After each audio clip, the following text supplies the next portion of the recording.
नमस्कार, जोहार झारखंड देख रहे हैं आप और मैं आपके साथ रंजना रावत। बुलेटिन की शुरुआत बड़ी खबर के साथ करेंगे और बड़ी खबर आपको रांची से बता दें, जहां राजधानी रांची में अपराधी बेखौफ नजर आ रहे हैं। बुंडू थाना क्षेत्र स्थित बस स्टैंड के टेंडर को लेकर फायरिंग की वारदात को अज्ञात अपराधियों ने अंजाम दिया है और घात लगाकर 4 की संख्या में आए अपराधियों ने आजसू नेता राजकिशोर कुशवाहा पर हमला किया है। गनीमत रही कि गोली आजसू नेता की बाह में लगी और वो फिलहाल खतरे से बाहर बताए जा रहे। तो ये बड़ी खबर आपको राजधानी रांची से बता रहे, जहां अपराधी बेखौफ हैं और आजसू नेता पर अज्ञात अपराधियों ने गोलीबारी की है। आपको बताते चले कि बुंडू बस स्टैंड के लिए टेंडर 28 फरवरी को हुआ था, जिसे लेकर आजसू नेता ने हाईकोर्ट में PIL भी दायर की थी। आशंका जताई जा रही है कि टेंडर विवाद को लेकर फायरिंग की गई। वहीं मामले की जानकारी मिलने के बाद बुंडू SDPO और बुंडू थाना प्रभारी भी मौके पर पहुंचे और मामले की पड़ताल में जुटे हुए हैं।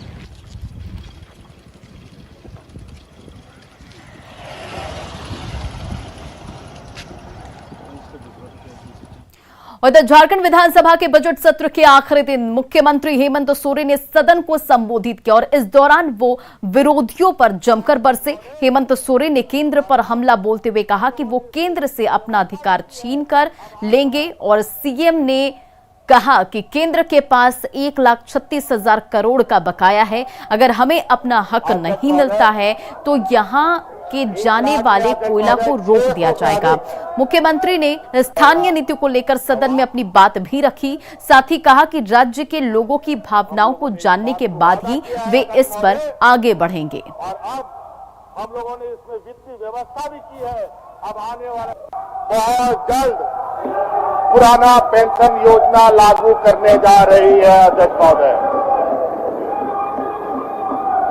इस राज्य में बहुत जल्द, और राज्य तो अभी घोषणा कर रहे हैं कि ओल्ड एज पेंशन लागू करेंगे।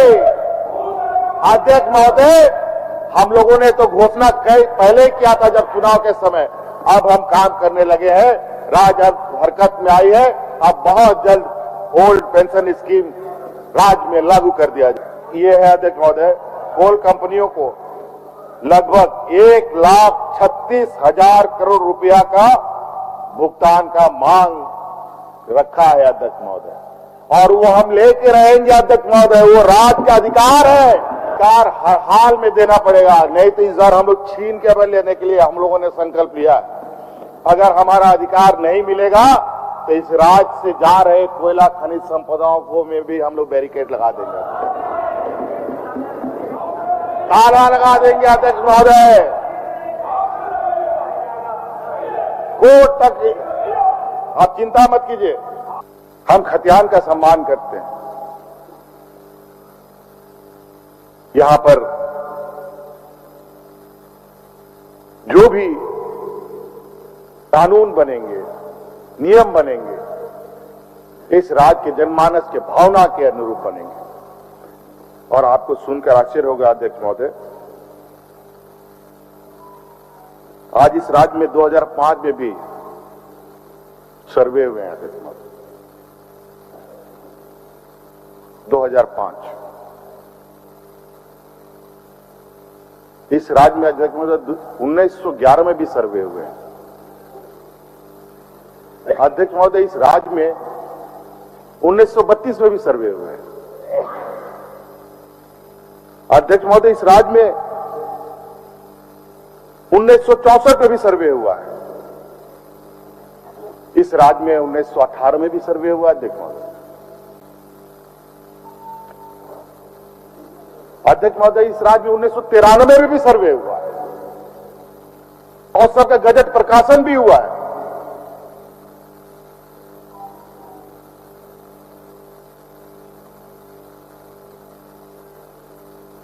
आप सदन तय करें कौन सा पकड़े।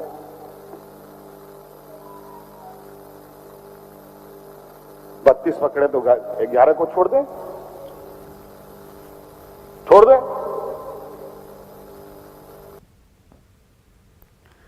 और 1932 के खतियान के आधार पर नियोजन और 5 लाख रोजगार वाले सीएम के बयान पर जहां एक तरफ सियासत गर्म है तो दूसरी तरफ आदिवासी संगठनों ने भी मुख्यमंत्री हेमंत सोरेन के खिलाफ हल्ला बोल दिया है। आदिवासी नेताओं की माने तो चुनावी मैनिफेस्टो में इन मुद्दों के आधार पर ही लोगों ने वोट किया था और अब सरकार अपने वादे से पीछे हट रही है।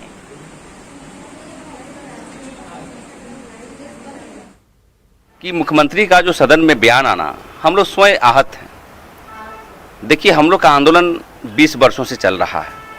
अनेकों ने आंदोलन किया, बंधु तिर्की, आपको सालखन मुर्मू, हम लोगों ने कई बार बंद किया, इस बार भी आंदोलन हो रहे हैं।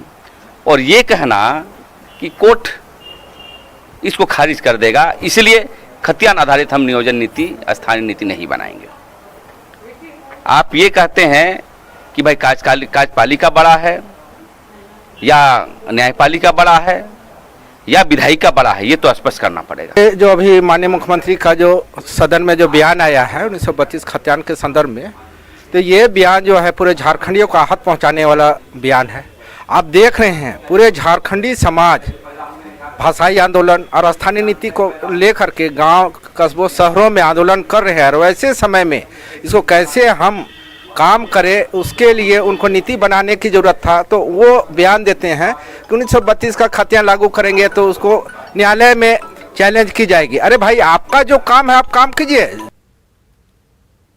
झारखंड हाईकोर्ट में शुक्रवार को धनबाद के जज उत्तम आनंद के संदिग्ध मौत मामले में सुनवाई हुई और सुनवाई के दौरान सीबीआई की ओर से कोर्ट को अनुसंधान के दौरान व्हाट्सएप चैट की जानकारी दी गई और सीबीआई की ओर से बताया गया कि अगर व्हाट्सएप चैट की जानकारी उपलब्ध होती है तो इससे अनुसंधान में मदद मिल सकती है, जिसके बाद इस मामले में व्हाट्सएप के इंडिया हेड को प्रतिवादी बनाया गया है और उन्हें जवाब दाखिल करने का निर्देश दिया गया है। सुनवाई के दौरान सीबीआई की ओर से इस मामले में अब तक की गई जांच की प्रगति रिपोर्ट भी पेश की गई और इस मामले में अगले हफ्ते फिर सीबीआई की प्रगति रिपोर्ट पेश करने का निर्देश दिया गया है। चतरा पुलिस ने जिले के को दहलाने की नक्सलियों की बड़ी साजिश को विफल कर दिया है। साथ ही मिनी गन फैक्ट्री का भी खुलासा करते हुए भारी मात्रा में हथियार और विस्फोटक को जब्त किया गया है। आपको बता दें कि भारी मात्रा में कारतूस भी जब्त किया गया है और इस दौरान नक्सली संगठन टीएसपीसी के सब जोनल कमांडर को गिरफ्तार भी कर लिया गया है। पुलिस को जानकारी मिली थी कि लेवी वसूलने और बड़ी घटना को अंजाम देने के मकसद से नक्सलियों का दस्ता अनगढ़ा जंगल में घूम रहा है। सब जोनल कमांडर की गिरफ्तारी से टीएसपीसी की आर्थिक गतिविधियों पर ब्रेक लगने की संभावना जताई जा रही है। छापामारी क्रम में हम लोगों को टीपीसी के सब जोनल कमांडर रवि भुइयां और रोहित जी उसको गिरफ्तार करने में हम लोगों ने सफलता पाई और फिर उसकी निशानदेही पर हम लोगों ने टीपीसी के एक कैंप को ध्वस्त किया जहां पर एक मिनी गन फैक्ट्री थी।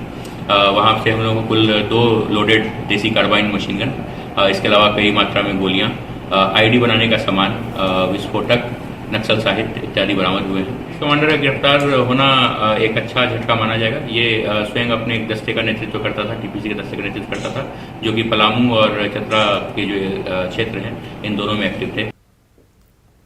इधर धनबाद में सिंदरी के हिंदुस्तान उर्वरक और रसायन लिमिटेड यानी हल में हादसे में एक कर्मचारी की मौत हो गई। बताया जा रहा है कि शुक्रवार देर शाम बॉयलर के पंखे की चपेट में आने से कर्मचारी राजू विश्वकर्मा की मौत हो गई और इस घटना के बाद वहां काम कर रहे कर्मियों में हड़कंप मच गया और सभी कर्मी भागकर अपनी कंपनी की गेट के बाहर पहुंच गए। नाराज कर्मचारियों ने कंपनी के खिलाफ जमकर नारेबाजी भी की।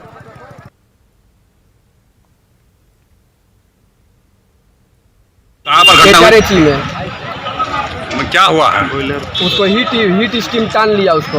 अच्छा, काम करता वहीं पे टान लिया हीट स्टीम। मैंने वहाँ पर ही गया भौरा का डाल दिया उधर। क्या कौन कंपनी में काम करता था? NI में। हाँ।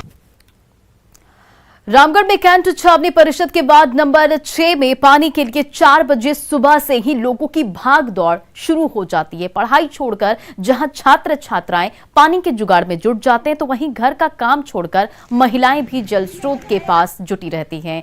छावनी परिषद की ओर से वार्ड नंबर 6 के जारा टोला में पाइपलाइन लगाया गया है, लेकिन इससे घरों तक पानी नहीं पहुंच पाता है, जिससे पानी के लिए त्राहिमाम की स्थिति है।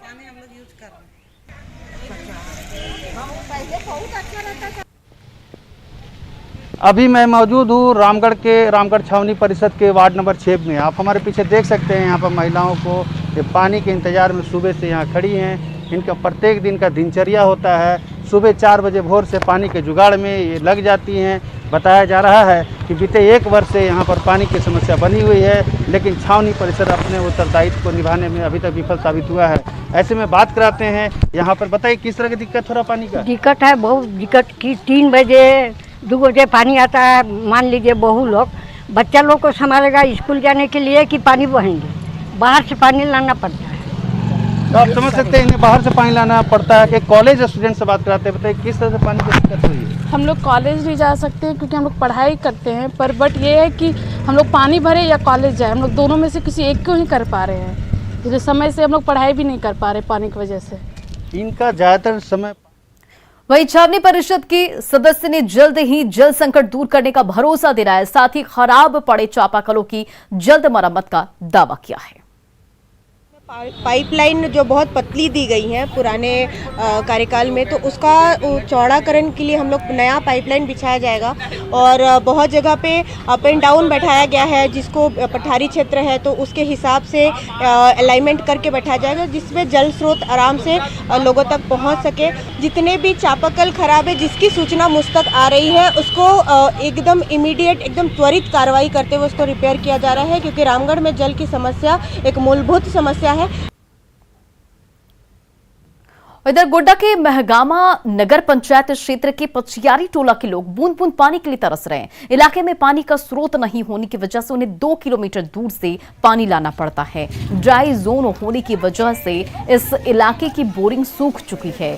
गांव में जल मीनार भी बना है, लेकिन वो भी खराब है। ऐसे में लोग पानी के लिए परेशान दिख रहे हैं और नगर पंचायत लापरवाह बना हुआ है।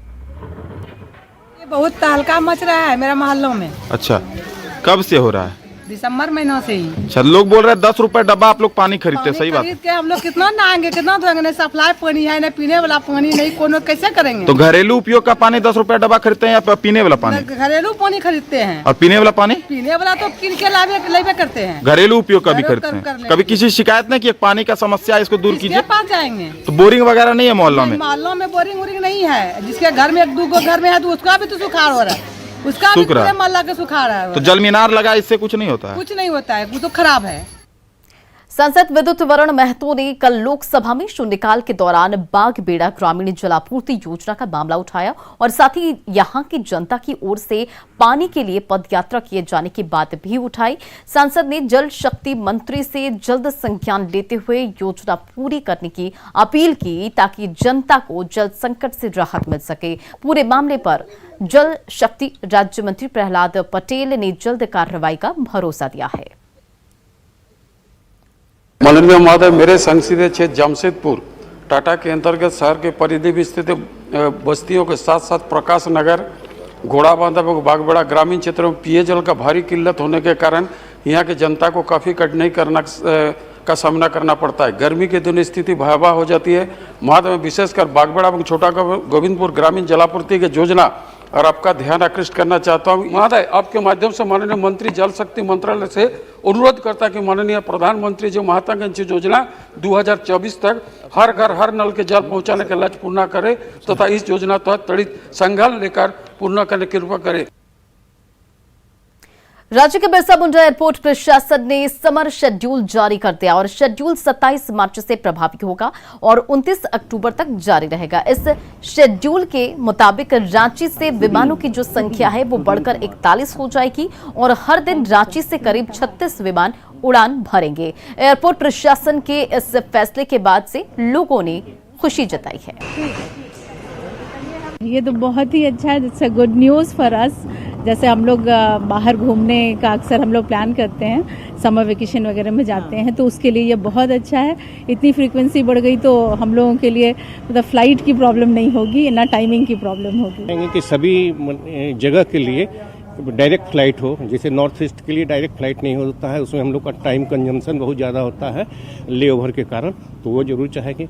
और भोपाल के लिए भी नहीं है डायरेक्ट फ्लाइट, तो इस तरह के जहाँ जहाँ नहीं है उसके लिए डायरेक्ट फ्लाइट का अगर हो जाएगा तो रांची के पैसेंजर को काफ़ी सुविधा होगी, क्योंकि यहाँ पर डिमांड बहुत है हर नॉर्थ ईस्ट का भी और हर जगह के लिए। समर का सीज़न आ रहा है और समर के सीज़न को लेकर के एयरपोर्ट प्रशासन ने जो है तैयारियां पूरी कर ली है, जिसके तहत जो है एयरपोर्ट से रांची एयरपोर्ट से विमान की संख्या बढ़कर 41 हो जाएगी। और बता दें चूँकि रांची से जो है दिल्ली के लिए जो पैसेंजर्स हैं उनकी संख्या ज़्यादा देखने को मिलती है, जिसके तहत जो है रांची से हर दिन करीब 13 विमान जो है दिल्ली के लिए उड़ान भरेगी। इसके बाद कोलकाता के लिए कुल 6 विमान जो है यहाँ से हर दिन उड़ान भरेगी, हैदराबाद के लिए 2, भुवनेश्वर के लिए 1 और बेंगलुरु के लिए 5 विमान जो है हर दिन जो है रांची से उड़ान भरेगी। इसके साथ ही आपको बता दें कि करीब हर रोज़ जो है 35 से 36 विमानें जो है रांची एयरपोर्ट से जो है दूसरे शहरों के लिए उड़ान भरेगी। बता दें कि ये जो समर शेड्यूल जो है वो 27 मार्च से प्रभावी होगा और 29 अक्टूबर तक जो है जारी रहेगा।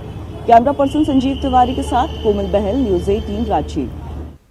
उधर जमशेदपुर की सड़कों पर पेट्रोल और डीजल से चलने वाले करीब 8000 ऑटो पर ब्रेक लगेगा। आपको बताते चले कि जिला परिवहन विभाग ने बड़ा फैसला लिया है और 1 अप्रैल से पेट्रोल और डीजल ऑटो चलाने पर जुर्माना लगेगा। परिवहन विभाग ने पर्यावरण सुरक्षित रखने के लिए ये फैसला लिया है और परिवहन विभाग ने ऑटो चालक संघ के साथ बैठक कर सीएनजी और बैटरी ऑटो चलाने की अपील भी की है। सीएनजी ऑटो और बैटरी ऑटो को बढ़ावा देने के लिए रजिस्ट्रेशन में 50% का डिस्काउंट भी दिया जा रहा है। माननीय उच्च न्यायालय और सरकार के निर्देशानुसार जो है हम लोग सीएनजी ऑटो चलाने का लगातार प्रयास कर रहे हैं। तो इसी कवायद के निमित्त हम लोगों ने मिनी जो ऑटो चालक है उनके एसोसिएशन के साथ बैठक करके हम लोग जो है जितने भी ऑटो हैं, डीजल ऑटो या पेट्रोल ऑटो, सबको या तो कन्वर्ट कराने या फिर नया ऑटो खरीदने का ऑप्शन देकर हम लोगों ने प्रेरित किया था। उधर पाकुड़ के हिरणपुर प्रखंड में नियमों को ठेंगा दिखाकर पत्थर का अवैध उत्खनन हो रहा है। बिना लीज के ही पत्थर खदान चल रहे हैं और दबंग पत्थर माफिया अवैध तरीके से पत्थर निकाल रहे हैं। हेवी ब्लास्टिंग के जरिए अवैध तरीके से पहाड़ों को तोड़ा जा रहा है, लेकिन खनन विभाग को इसकी परवाह नहीं है।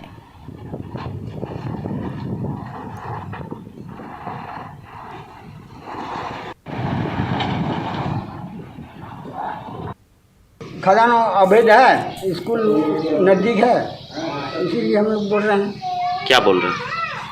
क्या चाहते हैं आप? कहाँ चलेगा अवैध खदान? शिकायत किए कहीं पर? हाँ, शिकायत किए थे। कहाँ किए थे? सीओ के यहाँ दिए थे और फोन करके बोले तो ऊपर में।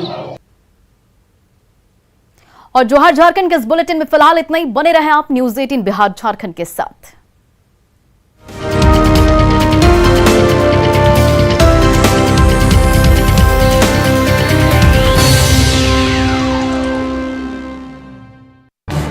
इस न्यूज हेडलाइंस के प्रायोजक पेट सफा